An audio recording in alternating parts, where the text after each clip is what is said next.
இப்போ நம்ம பார்க்க போகிற விஷயம் கூட நம்ம பெருசாக கண்டுக்காத ஒரு பொருள்னு வச்சுக்கோங்களேன். ஆனால் அது இல்லைன்னா வந்து மண்டைக்குள்ளே உறுத்திக்கிட்டே இருக்கும்.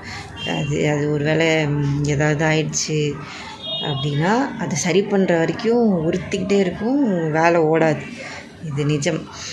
இது வந்து இதுக்காக நான் ஒரு 5-6 லைன் எழுதியிருக்கேன். இது என்னதுன்னு நான் முன்னாடியே சொல்ல விருப்பப்படலை. இது என்னன்றதை ஃபுல்லாக படிச்சுட்டு உங்களுக்கு புரியுது அப்படின்னா அதை வந்து நடுவிலே கமெண்ட் பண்ணிவிடுங்க வீடியோ முடிகிறதுக்குள்ளே. ஏன்னா இது வந்து ஃபுல்லாக படித்து முடிச்சுட்டு இது என்னன்னு சொன்னதுக்கப்புறம் திருப்பி இது ஒரு வாட்டி படித்தா ஆக்சுவல் அர்த்தம் என்ன அப்படின்றது புரியும். இப்போ சும்மா ஒரு என்ன சொல்கிறது, ஒரு கான்வர்சேஷன் நடக்குதுன்னு வச்சுக்கோங்க.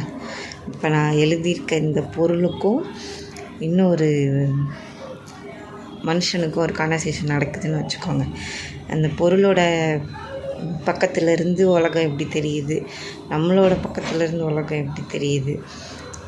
உலகம்னு நான் மென்ஷன் பண்ணுறதும் இன்னொரு ஆள் தான். சரி, நானே குழப்பிக்கிறேன், என்ன நானே. தேவையில்லை, நம்ம படிக்க ஆரம்பிச்சிடலாம். என்னன்னா, உன் உள்ளங்கையில் மழலையாகி வலம் வந்திட வழிகள் இருந்தும் பாதை முழுதும் எண்ணில் ஏறி பயணம் செய்திட அவளும் வந்தாள்.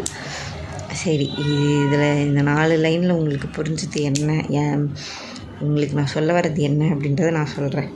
இப்போ ஒரு பொண்ணு எடுத்துக்கோங்க. சரி, இப்போ பொண்ணோ பையனோ நீங்கள் பார்க்குறவங்களோட பாயிண்ட் ஆஃப் வியூ. நான் வந்து இந்த இடத்துல ஒரு பொண்ணை வச்சு தான் நான் எழுதியிருக்கேன். ஒரு பொண்ணை எடுத்துக்கோங்க.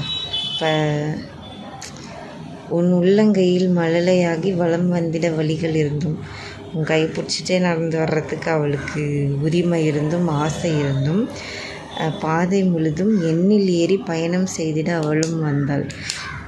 உன் கூட வரல, என் மேலே ஏறி தான் நடந்து வந்தாள். சரியா? மேபி கண்டுபிடிச்சிருக்கலாம்.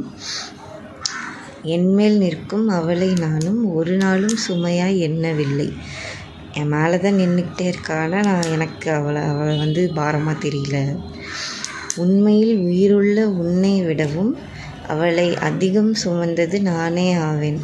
நம்ம சும்மா சொல்லுவோம்ல, அது ஒரு மாதிரி ரொமான்டிசைசிங்காக தான் இருக்கும். சொல்லுவோம், நான் உன்னை நெஞ்சிலேயே சுமந்துட்டுருக்கேன். அந்த மாதிரி சும்மா உண்மையில் உயிருள்ள உன்னை விடவும், நீ ஒரு வேளை சொல்லியிருக்க மாட்டியோ, அது எனக்கு தேவையில்லை. அப்படி சொல்லியிருந்தா கூட உன்னை விடவும் நான் தான் அவளை தூக்கி நிறைய சுமந்திருக்கேன். அப்படி மறுபிறவி என்பதில் நம்பிக்கை இருந்தால் நீயும் இங்கு நானாக வேண்டும். இப்போ வந்து நான் தானே அவளை நிறைய சுமக்கிறேன், ஆனால் உனக்கு அதை பார்த்து உனக்கு பொறாமையாக இருக்குல்ல. ஒரு வேளை அடுத்த ஜென்மம் அடுத்த பிறவின்னு ஒன்று இருந்ததுன்னா நீ நான் ஆயிடு. அப்போ வந்து உன்னாலே அவளை தூக்கி சுமக்க முடியும்ல. அந்த பாத சூட்டில் பணிபுரிய உன் முன்ஜென்ம